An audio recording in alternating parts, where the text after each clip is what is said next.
Is Babuck Locker really out of the double extortion game? Some are left wondering if ransomware gangs ever really retire after researchers are finding new ransomware notes that look oddly familiar. Now, if you're not familiar with Babuck Locker, they quote-unquote retired back in April from doing double extortion and switched to single extortion under a different name. Operations haven't seemed to cease though. Yeah. Big eyebrow raiser in all of this is that researchers managed to find Babuck's ransomware builder on the popular malware repository VirusTotal.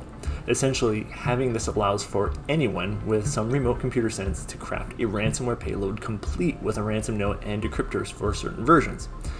We're noting that submissions to VirusTotal for this brand of ransomware has shot up as well, so someone is using it. Notably, we're finding a lot of ransomware notes that are asking for ransoms in the ballpark of 0.006 Bitcoin, or around USD $210, opposed to the usual hundreds of thousands or millions of dollars in ransoms Babuck is used to. The real kicker is that instead of the usual Babuck Locker, the name on the note is Babuck Locker, but with an added C.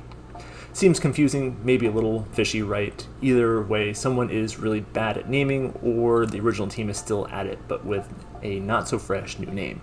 As usual, at the end of the day, this is just ransomware. These gangs shouldn't be trusted when they say they're retiring unless it's while they're being arrested. Even then, where one ransomware or piece of malware ends, another one begins. So your best bet is having a tool that already recognizes ransomware and protects you against it regardless of who built it.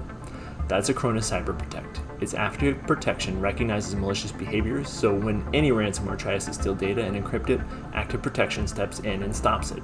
There's no gamble of paying small or large ransoms when you have your data protected with Acronis.